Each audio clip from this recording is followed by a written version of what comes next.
Folks, welcome in to sportsbookreview.com. This is your Major League Baseball show for Friday, September 11th, 2020. A full card, a few double headers. Last night, Jason, Tampa Bay couldn't continue my streak. But hey, it's not bad to say you're 14-2 in your last 16 games. We're going to have fun on this card all the way through. I'm Donnie Seymour. He's Jason Radowitz. Jason, how was your night last night? Mine?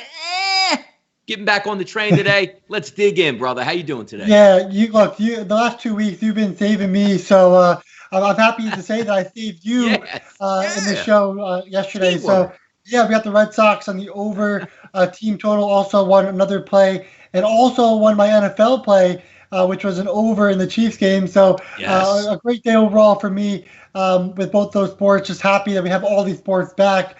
We can enjoy all of them, but there's no football tonight, so it's all just baseball for us, and that's why we're going to go on the show and give you guys some good plays.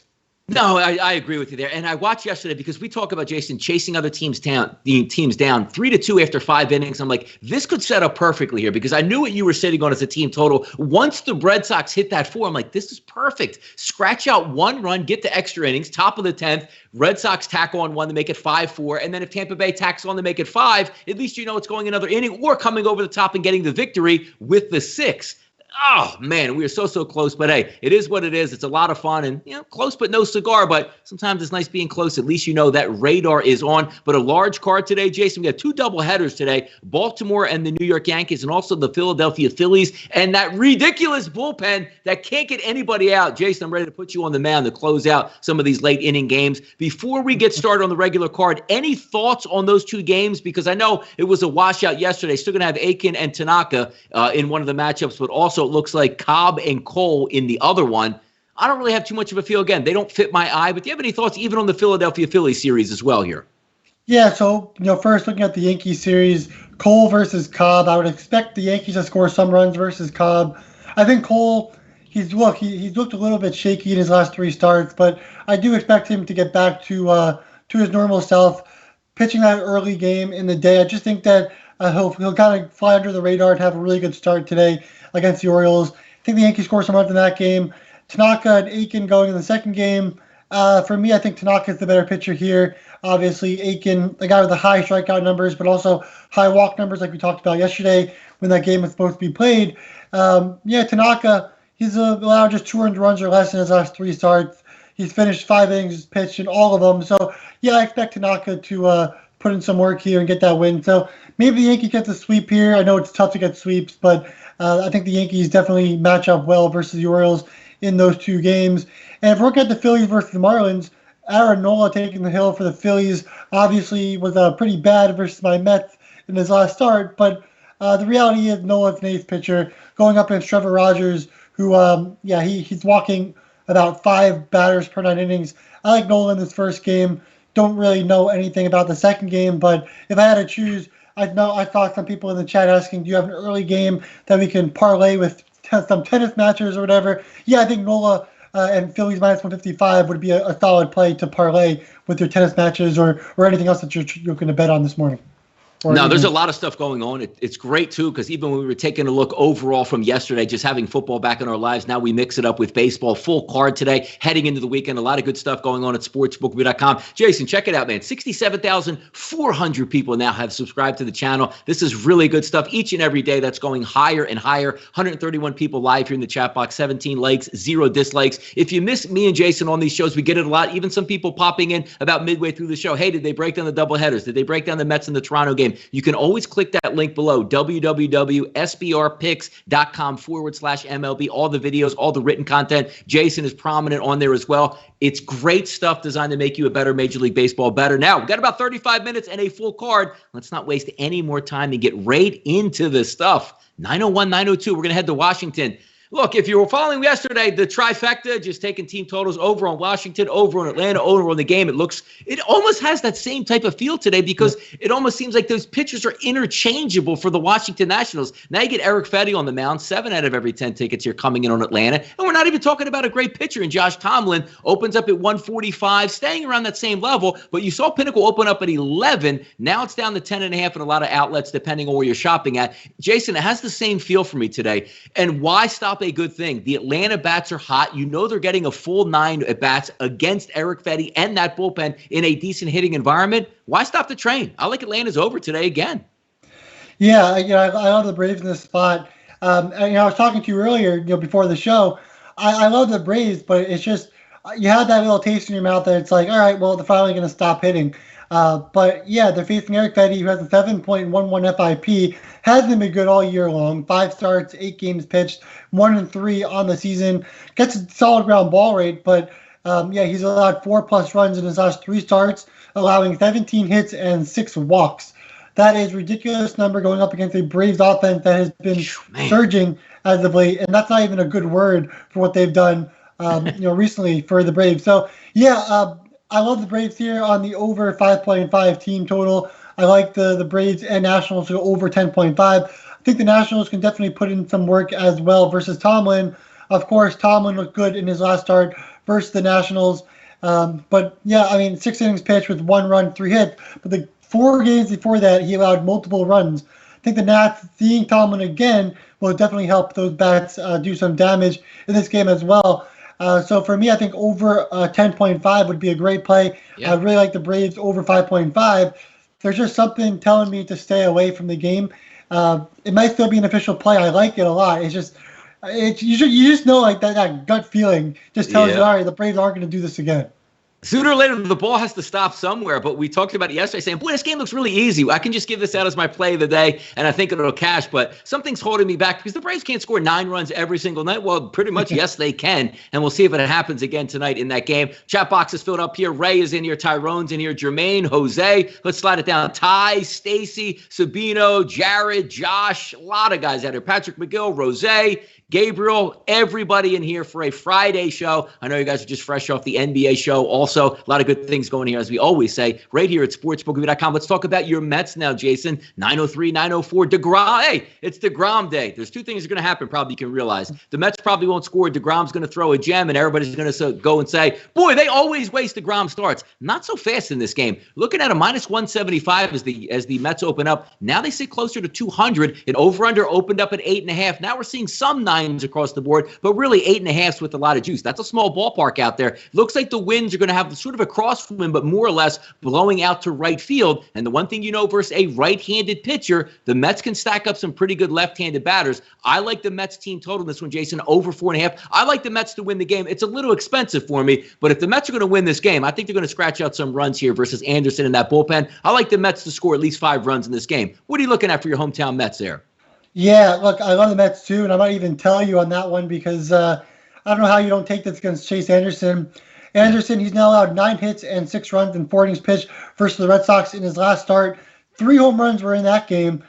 He's now struggled to get ground balls, has a high Sierra, and the lefties are now hitting .326 with 8 extra base hits in just 43 at-bats versus Anderson. Some solid lefties in that lineup, Nimmo, Conforto, Smith. I mean, the list goes on, Cano. The Mets have some great lefties in that lineup that can definitely do damage versus Anderson and the Blue Jays here.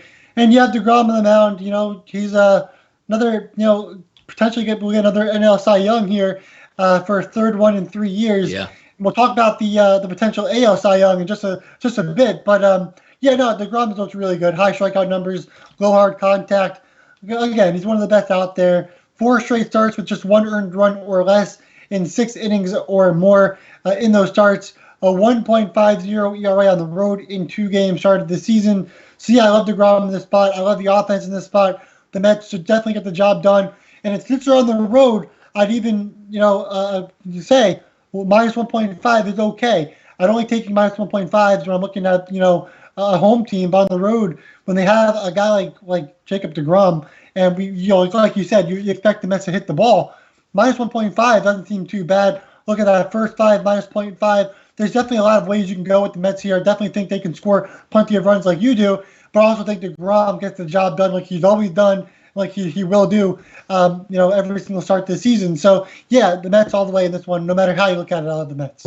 Like clockwork, DeGrom out there on the mound just does his work, puts it in. And sometimes the only thing that we always fear, Jason, is when DeGrom pitches, it's where you relax saying, look, man, we just got to scratch out a couple. He's got this thing. I just hope they sure to be able to tack on runs. And again, playing in a smaller ballpark and the wind blowing out the right field, stack those left-handed bats, I think you're going to do well here. And the Mets should score some runs. Let's keep moving down. Pittsburgh and Kansas City, 9-11, 9-12. That's going to be Brault, the lefty on the mound, versus Bubic, the lefty. 6 out of every 10 tickets here coming in on Kansas City in this game. And we do have some market movement here at SBRodds.com. Opened up at -114. Now we're seeing 135s, even as high as 140s at some of the New Jersey outlets. But how about this drop? 9.5 is a total. The game opened up, Jason. I'm seeing 8.5s now, covering completely across the board. And it's not to say that Brault is a great pitcher or Bubic is a great pitcher, but when you look at who they're going up against, Pittsburgh's not murderer's row, and neither is Kansas City at this point. So I agree with that line movement. Would like it if you could snag that maybe in under 9, because the 8.5 is a little bit cheap. Obviously, it would have been great to get the 9.5 on the opening line. But if you could snag one of those 9s, I would lead towards the under. Again, not because I don't like the pitchers. I don't know how much damage these lineups can actually do here. Yeah, and this is a spot where it's like two pitchers that haven't really pitched too well. Steven Brault probably won't pitch more than 5 innings, if that. Bubic, this is a guy who's 0-5 in 7 starts, not getting high amount of strikeouts, just like Brault. They both have solid walk rates as well, which are pretty high. ERAs are high. Ground balls are average, but they're not really leaving guys on base either, and struggling with that compared to the average. So yeah, these offenses have not been supreme, but I do think they do scratch a couple runs across the board. These are two teams that are basically fighting for roster spots next year. They're not going to be in the playoffs. They're not good teams whatsoever. But then again, like, these pitchers are definitely also pitching to get rotation spots as well. So a lot of uncertainty with this game. Not touching it, of course. But if I had to choose Royals on the money line and over 9 in this game, I definitely think the bats can do some damage. I think it'll be a close game throughout. So if you get that 3-3 game, that 4-4 game, definitely think that over 9 could cash. But again, like you always say, this is a game where I don't have much on. I can't really give you guys a really good lean here. I don't have anything here. No, because when you take a look, the ERAs, you look at Brault, 4.37, and then you slide it up to Bubic, is 4.89. So they're slightly elevated, but when you take a look at their advanced numbers, Bubic 4.75 as a Sierra, and Brault's a 5.46. So if you can get some good swings at the plate with Kansas City, you should be able to do damage. But it's like one of those games where you look at the lefties on the mound and say, hey, well, if Brault was going up against, the White Sox, they would probably drop this guy, 7 or 8 spot before he was even able to get outside the game. It's one of those where you like the matchup, but then you look at the offenses and you're taking that leap of faith, like, I think they can hit tonight. And if you're thinking guys can do stuff, you're probably going to be out of money a lot sooner than later here. How about this one? I like this, and we very rarely go over games in Colorado, but I do like a side in this one here. 921, 922, and also a team total. Canning and Marquez will be on the mound. 9 out of every 10 tickets here coming in on the Colorado Rockies in this game. Not a lot of line movement. Opened up at 130 offshore. Now we're seeing still 131s, 133s. 12.5 is a total. That's now sitting at 12s across the board. No longer, though, do we have those, Jason, 93, 94, 95-degree days. We're going to be in the mid-60s, but you're still playing in the thin air. There's still a lot of ballpark that you can use, even if you don't hit home runs. I look at this game and say, Canning has been a decent pitcher at home, but has really got smacked around on the road. And now you take that road to another level by going into Colorado. So you look at the lineup there. We know Colorado hits obviously much better at home than they do on the road. I like Marquez and the Colorado Rockies at the -130. And I also like the team total. There's 2 of them here, obviously, if you're playing with pricing, depending on where you can get these at. 6 is around -101, but 5.5 you can get for a decent juice number of -129. There's no reason to believe for me that those Colorado Rockies, Jason, can't get 6 runs in this. So I also like, on the flip side, the money line for the Colorado Rockies. Any thoughts here on the road team Angels and the homeboys with the Colorado Rockies? Yeah, I'm with you on this game. It's not an official play. It's a lean for me. But, the Rockies definitely have the edge here with Marquez on the mound going up against Canning. I'm not going to say it's a huge edge, but I do definitely think this game goes over 11.5 or 12, whichever line you're looking at. Canning, guy with a high Sierra, low strikeout rate, low ground balls, high hard contact rate. Now he goes to Coors Field, and you guys know how that could end up for Canning. And Marquez has a 7.03 ERA at home, much worse at Coors Field this season with a 3.27 batting average for opponents. and he has a low swinging strike rate as well, but does get solid ground balls. So, yeah, I think there's an edge there for the Rockies. Definitely think this game goes over, especially when that Rockies bullpen comes in. I think the Angels can definitely score some runs. But, again, that Angels offense has really kind of underperformed for most of the season. Just you have Trout, Rendon, and maybe Walsh, and those are the guys, and that's it. But the Rockies, they have a good lineup. It's just their pitching is just really bad. So for me, if I had to choose over in this game and Rockies on the money line.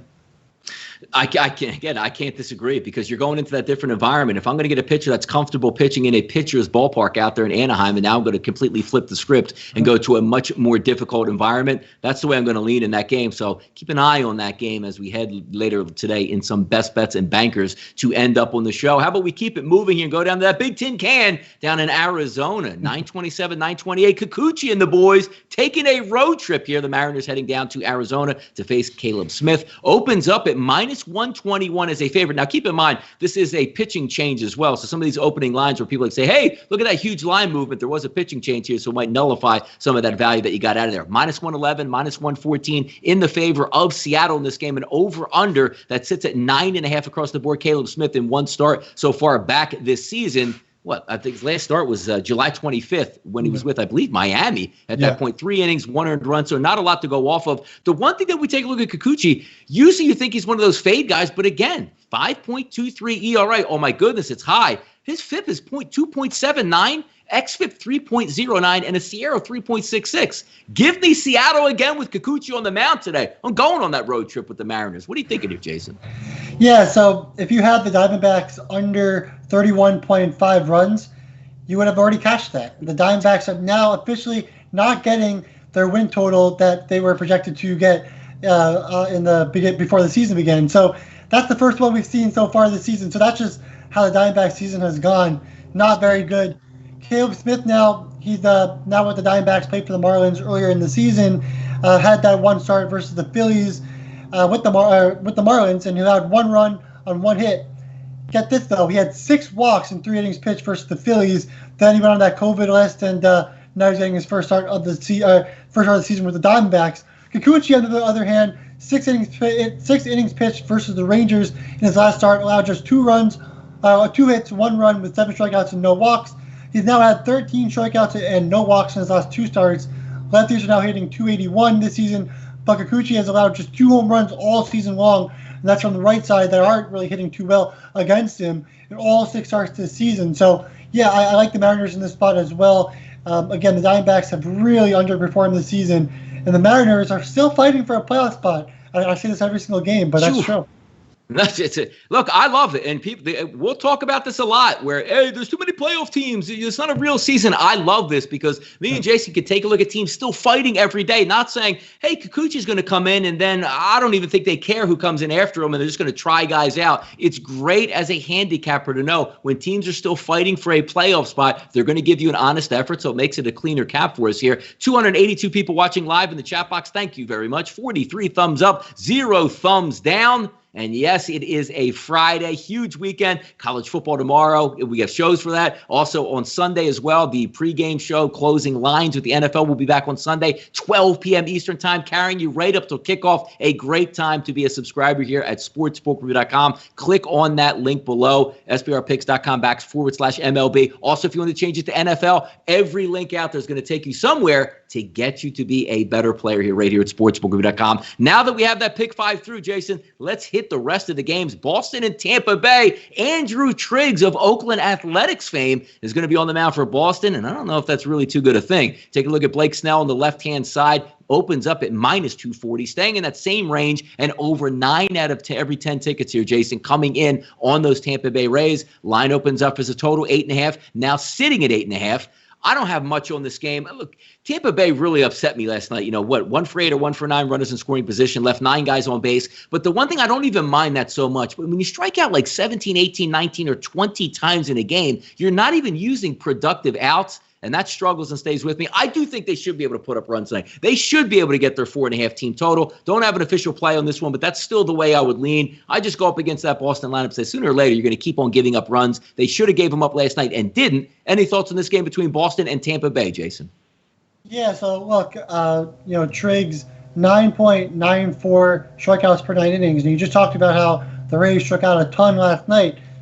I mean, look, Triggs probably won't go more than like 3, 4, or 5 innings at most, right? But he does have a really high strikeout rate, also a really high walk rate as well, allowing a ton of home runs in those 6.1 innings pitched.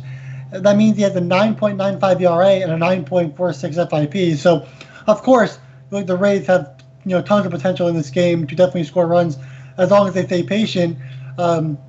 Triggs, he's allowed 3 home runs and 4 earned runs in his last 6 innings pitched, right? So that's what he's done so far. Since being traded to the Red Sox. So, I like Blake Snell here, but he's been far from excellent in his last couple of starts as well.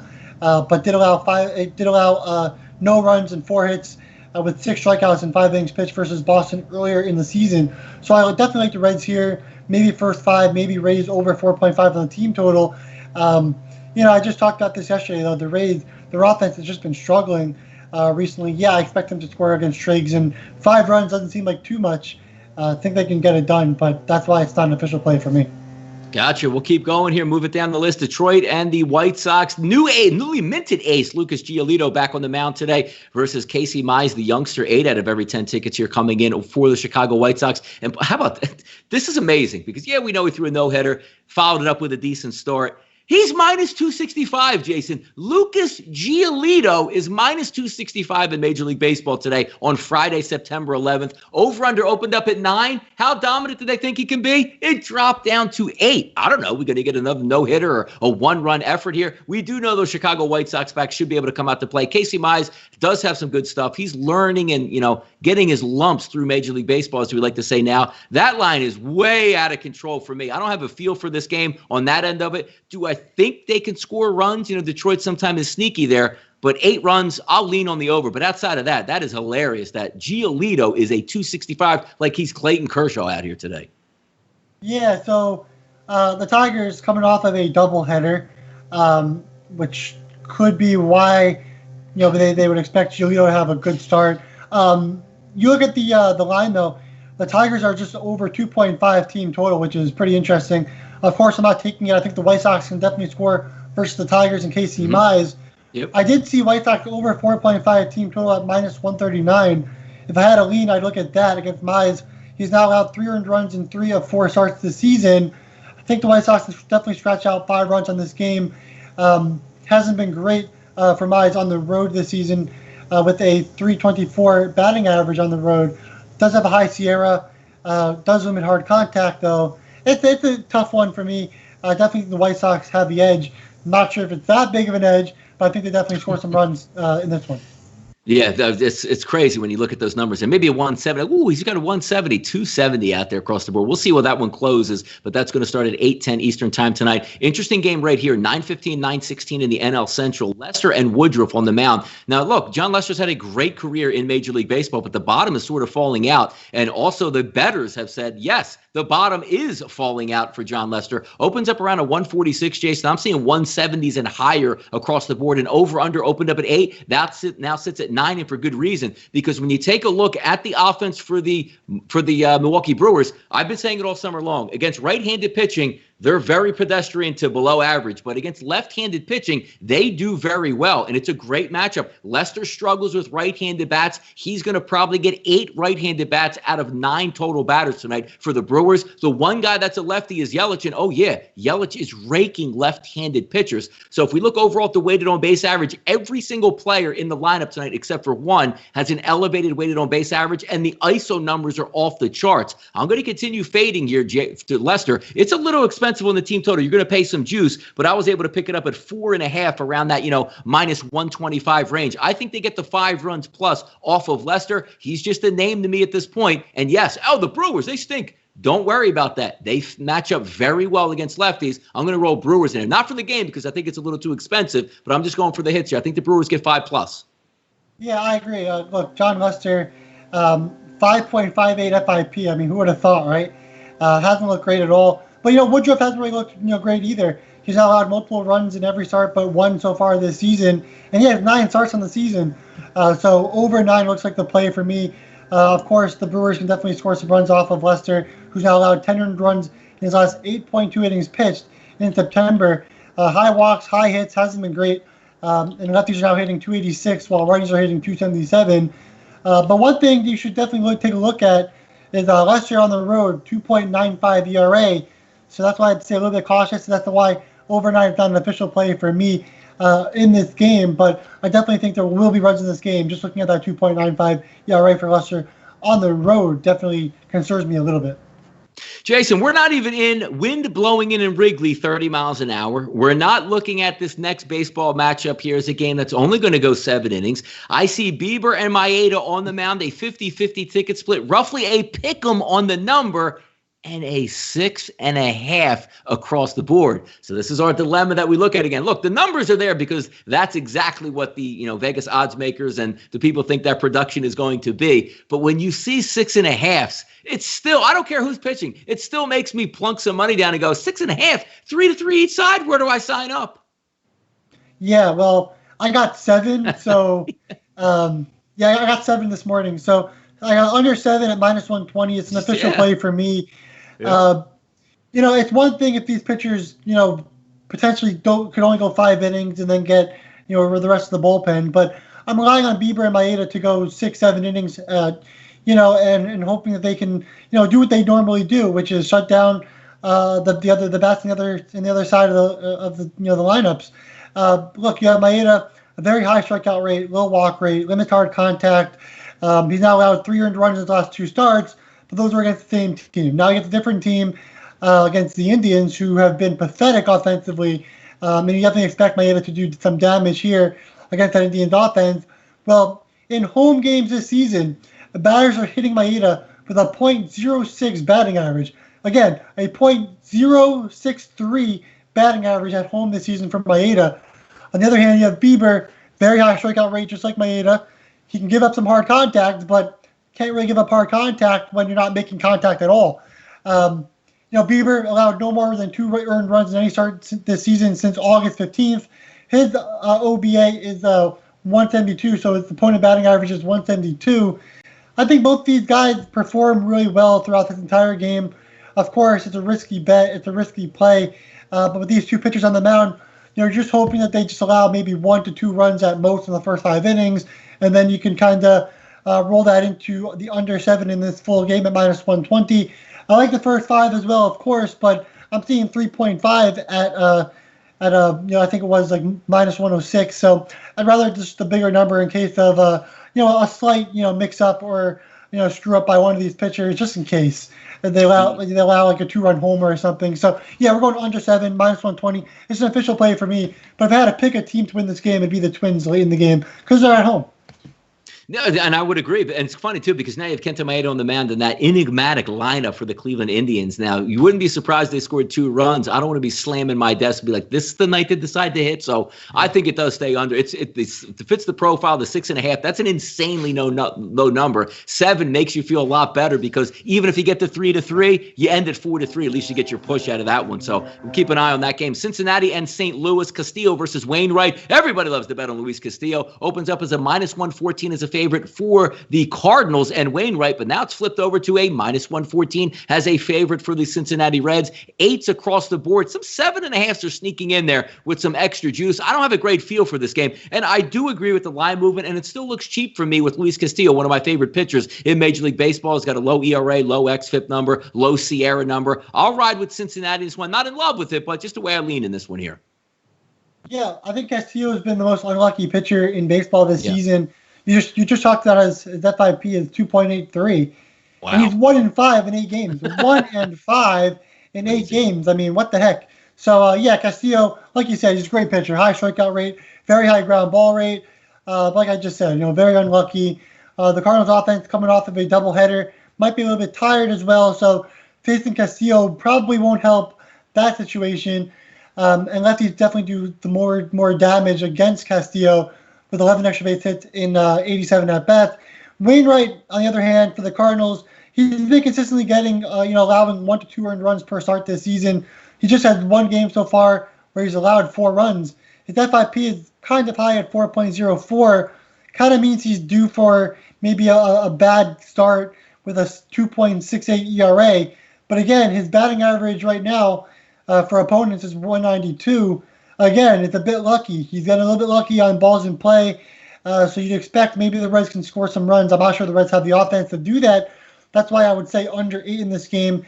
But I would definitely take the Reds at minus 120. But of course, remember, Wainwright, he's been lucky. 4-0 in 6 games. Castillo been very unlucky. 1-5 in 8 games. So if you're looking at those lucky stats, Wainwright and the Cardinals definitely have the edge there.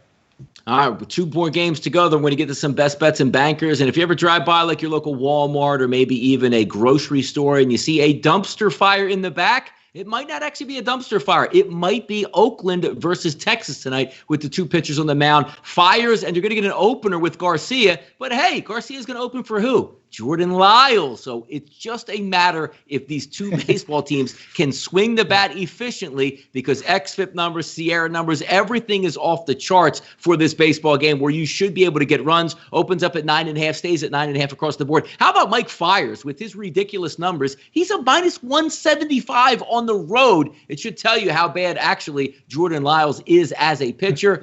I can't lead on the under. It's too expensive to bat Fiers. I would not be surprised if this game, honestly, is 4-4 after 5 innings. So, yes, I would go with the over in this baseball game. What are you thinking here, Jason, on this game between the Oakland Athletics and the Texas Rangers? Yeah, so all my viewers, all my followers, they're all waiting for those team totals. They're all waiting for those F5s. And today I have some completely different bets with the Indians and Twins under. And now this game, we're going with the over 9.5 for the full game between Fiers, Garcia, and Lyles.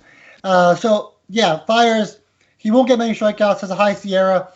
He's now allowed 3 earned runs in his last 2 of 3 starts. Righties are hitting 317 against Fiers. Hasn't been great at all. He's just going to hit hard, right? And then you have Luis Garcia. They did this before, like you said, Lyles coming in after Garcia to piggyback. They did this before against the Astros a couple of starts ago. And Garcia went 1 inning, did fine, allowed no runs. Lyles came in and allowed 3 runs in 5 innings pitched. They thought he pitched a little bit better early, then he kind of struggled a little bit later in that game.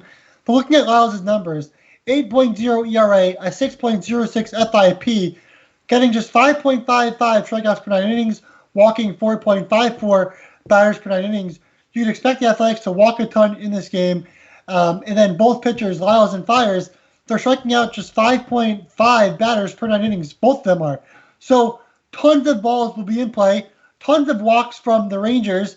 So you expect the Athletics to get on base and have some power, score a ton of runs, run around the bases. And then you expect the Rangers to get some quality, hard contact hits against the Athletics here. So I love the over 9.5 in this game at minus 110. If you want to take a team total, I'd probably prefer taking the Athletics, but I think both these teams can contribute offensively. So over 9.5, let's get a close game and just kind of score 1-2 runs each inning and get that over double digits. No reason to believe they can't do that. 9:27, 9:28, final game on the card, 9:40 p.m. Eastern time, 6:40 out west. That's going to be San Francisco and San Diego, 9:10 tonight. Cueto versus Richards. If we look at the lineup, 7 out of every 10 tickets here coming in on San Diego. Those bats finally slowed down yesterday for the San Francisco Giants, but San Diego still hit their team total last night. They opened up as a minus 150 favorite offshore. They now sit at minus 165 and higher at some outlets. And I'll stick to the same thing that's been working. That lineup looks really good against Johnny Cueto. Got some good hitting environment out there in San Diego. And here's again the difference of shopping around and getting different books. You might be able to get a team total of 5, like in that minus 105 range, or you can pay for the 4.5, which is going to come in about minus 125. I think San Diego gets 5+ runs in this game. I'll lean towards the team total with the Padres, Jason. What are you looking at here between these two? Yeah, I like the Padres too. And talking about Garrett Richards, on the other hand, this is a guy who looked really good in his last start. He went 7 innings pitched versus the Athletics. He did allow 7 hits and 3 runs, but he also had 9 strikeouts and no walks in that game. We talk about Richards all the time. Like, he could be a great pitcher and kind of a quality all-star pitcher when healthy. He's just never been healthy, but we're starting to see him a little bit better now, pitching really well. So lefties are still hitting Richards with a 310 average, and the Giants do have some solid lefties in their lineup, of course, like Yastrzemski and Belt and whoever else you want to talk about in that lineup. So, like you talked about, the Padres, their offense has been so great. Cueto, with his last 2 straight starts, he's allowed 2 or less earned runs, but those were both versus the Diamondbacks, who we just talked about had, one of the worst seasons in baseball this season. So I'm not too worried about that. I don't think Cueto is the best pitcher in the league by any stretch of the imagination. I think the Padres will do a lot better in this game offensively versus Cueto. Padres on the money line, over 9 in this game. Definitely think that the Padres score a ton of runs, so over on the team total. And I do think the Giants score some runs versus Richards with those lefties in the lineup as well. So Padres and over would be on my leans for this game.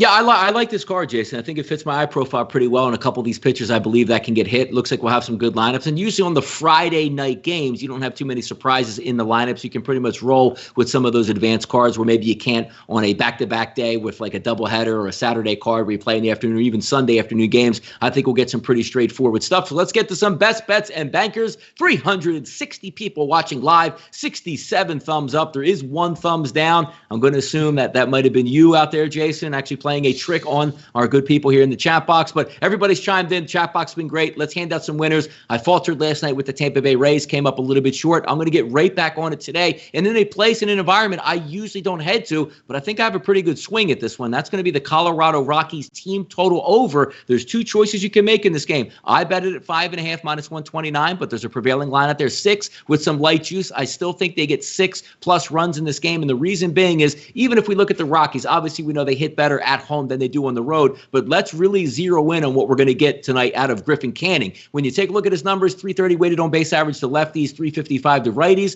it's okay. When you look at his home splits here, 302 to lefties and 350 to righties. On the road, that elevates. A weighted on base average of 392 to lefties, and 363 to righties. But here's where the breakdown comes. When you're taking a look between home, his xFIP at home as a pitcher is 4.70, which is still a little bit high. But when he goes on the road, that elevates to a 6.04. And now we're going on the road here, Jason, as you know, to Coors Field, which takes that up to another level. So if I'm going to get a pitcher that really pitches well in a pitcher's ballpark at home, but struggles once he gets on the road into a new environment, welcome to Coors Field. The Colorado Rockies score at least 6 runs tonight, and we cash this heading into Friday. So my banker of the day, Colorado Rockies team total over 6 with light juice. Jason, take it away, man. Yeah, just to piggyback off of that pick, the Angels bullpen is really bad. But just want to point that out too. So even when Canning's out of pitching, back me up. I love it. It's a terrible bullpen in my opinion. So even when Canning's out, the xFIP is probably still extremely high. I don't know what the numbers are. Just pointing that out. My 2 plays are over 9.5 for the Athletics and Rangers game. Again, Jordan Lyles will definitely start. Will definitely play that second inning and maybe go till 6th, 7th inning in that game against the Athletics. So Luis Garcia will start it, but Lyles will continue it. And then Fiers takes the mound for the Athletics, a guy that you guys will see me fade all the time. So I'm fading Fiers again, but also get to fade Lyles and Garcia and that Rangers pitching, which has been pretty bad this season as well. And then also, we've got the Indians versus the Twins under 7 in this game at minus 120. I can't recommend I can't recommend under 6.5. So get 7 or just stay away and take Donnie's pick and take my other pick. But for me, under 7 is the banker play for me. It's a weird number, but I definitely like these 2 pitchers and their matchups against these offenses, especially against the Indians offense that has looked miserable recently. So, banker play under 7 and the over 9.5 in the Rangers and Athletics game, my 2 plays for the day. There it is, stacked up. And keep in mind, guys, we don't do a show on Saturdays or Sundays, but the information does not stop. Always check out sbrpicks.com/MLB. Reach out to me on Twitter at RightSideVP. Reach out to Jason_Radowitz. We're talking Major League Baseball all week long, all weekend long specifically, right on our Twitter network. So reach out and say hello. But it's been another great week here. Thank you guys so much. We grew the channel, 67,400 subscribers, 350 people watching this. We've steadily grown it from day one. We're going to run this all the way through the end of September and right into the playoffs, and we do appreciate you guys coming in and showing the love in the chat box. It's a lot of fun to do, and Jason and I will be back on Monday, 1:30 p.m. Eastern time, back with the Major League Baseball show. I'm Donnie Seymour. He's Jason Radowitz. We're sportsbookreview.com, and this is your Major League Baseball show. Good luck.